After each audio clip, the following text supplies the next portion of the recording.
Question में दिया है two tangents A B and B C intersect at a point B at 250.5 metre chainage.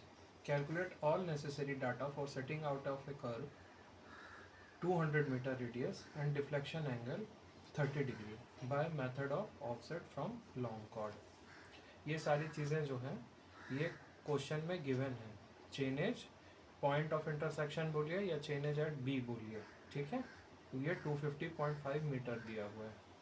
Radius जो है curve का वो 200 मीटर दिया है और डिफ्लेक्शन एंगल जैसा कि क्वेश्चन में मेंशन है ये 30 डिग्री दिया है. तो सबसे पहले हम लोग निकालेंगे टेंजेंट लेंथ. उसका फॉर्मूला होता है r tan phi/2. हमने वैल्यूज पुट कर दी, हमारा टेंजेंट लेंथ आ गया. उसके बाद हमने लॉन्ग कॉर्ड निकाला. इसका फॉर्मूला होता है r equals to 2r sin phi/2. हमने वैल्यूज पुट की. हमेशा याद रखिएगा ये फाई है यानी कि 30/2 हो जाएगा ये, और इस हिसाब से हमारा वैल्यू आया 103.527. Length of curve. Length of curve का फॉर्मूला होता है small l equals to pi phi R upon 180. देखिए यहाँ से हम लोग का लेंथ ऑफ कर्व आ गया.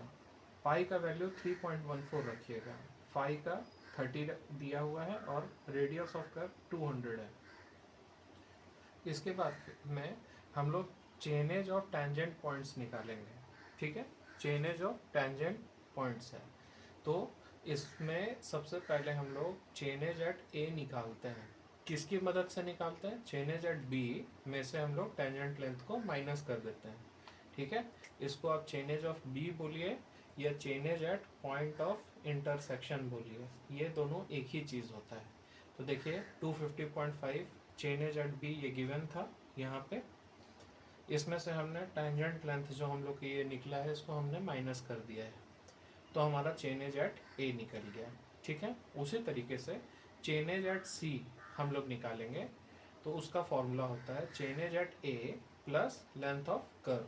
देखिए चेनेज ऑफ ए कितना है 196.91 मीटर प्लस 104.67. ये देखिए 104.67 हमने निकाला है. उस हिसाब से हमारा चेनेज एट सी निकल गया 301.57 मीटर. इसके बाद हम लोग मिड ऑर्डिनेट निकालते हैं.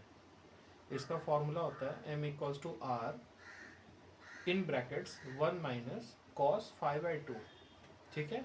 आपका मिड ऑर्डिनेट निकल गया 6.8148 मीटर, जिसको हम लोग O0 भी बोलते हैं. क्यों बोलते हैं O0? हमारा क्वेश्चन है कि हमको निकालना है क्या? Offset from long chord. Offset of long chord में क्या होता है कि ये हम लोग का लॉन्ग कॉर्ड है, ये हमारा कर्व है, ठीक है. और जो हमारा ये सेंटर पॉइंट होता है किसका? लॉन्ग कॉर्ड का, ठीक है. वहाँ से लेके आपके कर्व तक के डिस्टेंस को हम बोलते हैं एपेक्स डिस्टेंस या मिड ऑर्डिनेट.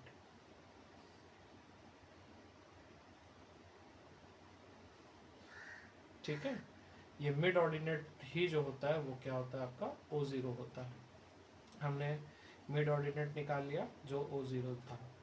अब देखिए क्वेश्चन में कहीं पे भी ये नहीं बताया है हमको कि हमको ऑफसेट कितना लेना है, तो हम लोग 10 मीटर मान रहे हैं, ठीक है. हम लोग कितना मान रहे हैं? हम 10 मीटर मान रहे हैं. फॉर्मूला होता है OX equals to √r² minus x² minus ये ब्रैकेट के बाहर माइनस लगेगा, सॉरी रूट के बाहर ये माइनस लगेगा, फिर ब्रैकेट में r माइनस O0, ठीक है. अगर हमारा इंटरवल 10 मीटर है तो O1 में x का वैल्यू हमेशा 10 होगा. O2 में ये 10 का मल्टीपल हो जाएगा 20.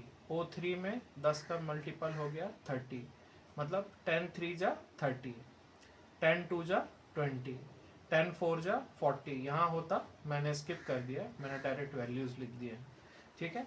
आप O1 में वैल्यू डालिएगा, r का वैल्यू है 200 का स्क्वायर माइनस O1 है यानी कि 10 का स्क्वायर माइनस 200 माइनस 6.81. कहाँ से आया?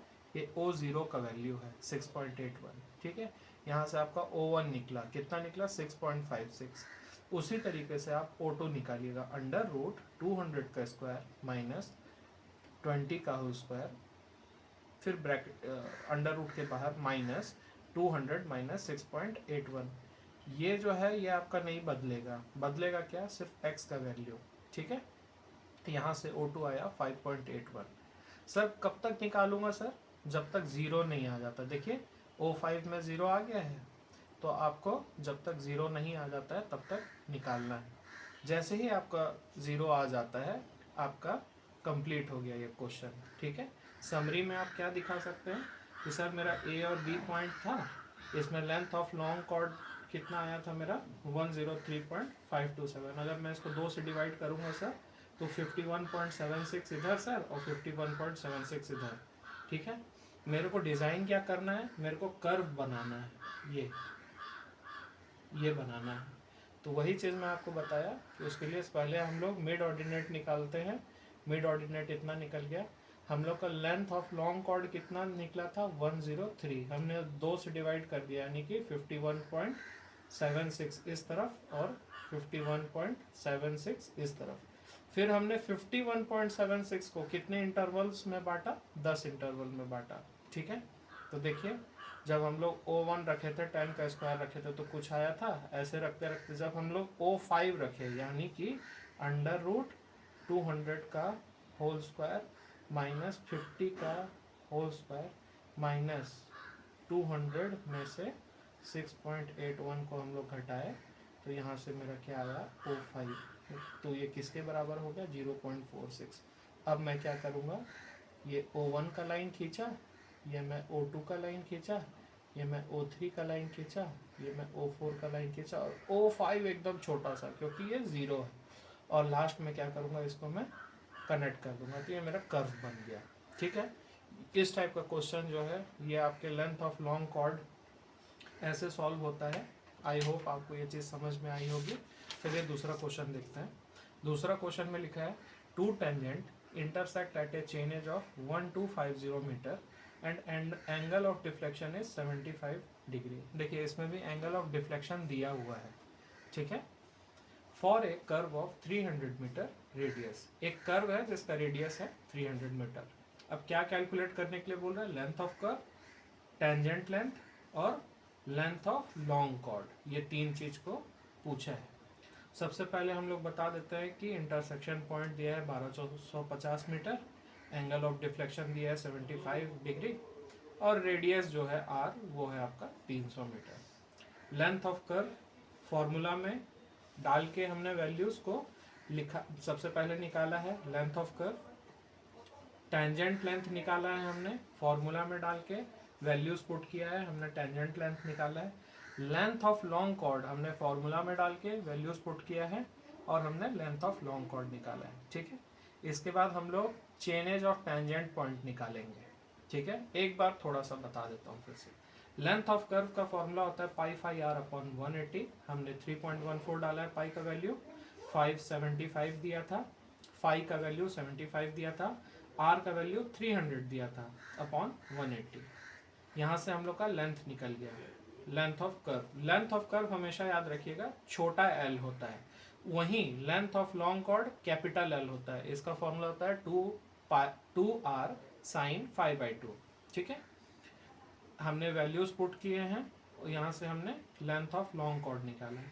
हमने टेंजेंट लेंथ निकाला कैसे, r tan 5/2 से r की वैल्यू डाली, फाई का वैल्यू डाला 75/2, हमने टेंजेंट लेंथ निकाला। देखिए ये चीज़ पूछा नहीं है क्वेश्चन में, लेकिन एक हैबिट होना चाहिए कि मेरे को चेनेज एट टेंजेंट पॉइंट्स निकालने आता है। टेंजेंट पॉइंट किसको बोलते हैं, ये आपके दो टेंजेंट जाते थे ऐसे करके और एक आपका लेंथ ऑफ लॉन्ग कॉर्ड रहता था, याद है, elements of simple circular curve में ये पढ़ा था और इसको बोलते हैं कर्व का लेंथ, है ना। तो एक टेंजेंट पॉइंट आपका ये हुआ, एक टेंजेंट पॉइंट आपका ये हुआ और एक टेंजेंट पॉइंट आपका ये हुआ। ये दिया रहता है हमेशा, ये जो है पॉइंट ऑफ इंटरसेक्शन ये हमेशा दिया रहता है। जैसे इस क्वेश्चन में पॉइंट ऑफ इंटरसेक्शन कितना दिया हुआ था 250.5 मीटर, इसमें आपका कितना दिया है 1250 मीटर पॉइंट ऑफ इंटरसेक्शन। इस पॉइंट ऑफ इंटरसेक्शन से हम लोग ये पॉइंट निकालते हैं, इसको आप ए बोलिए और इसको आप सी बोलिए। ठीक है, कैसे निकालते हैं सर? तो chain as at tangent point में चेन एज एट ए, यहाँ का चेन एज, इस पॉइंट का चेन एज कैसे निकलता है? चेन एज एट बी, यानी कि ये जिसको हम पॉइंट ऑफ इंटरसेक्शन भी बोलते हैं। तो chain as at A which is equals to chain as at B minus tangent length. देखिए यहाँ से हमने टेंजेंट लेंथ निकाला है और ये हमको क्वेश्चन में दिया था। Chain as at A equals to 1250 metre minus 230.19 metre. तो चेन एज एट ए कितना निकला आपका? 10198.81 मीटर। ठीक है। उसी तरीके से चेन एज एट सी कैसे निकलता है?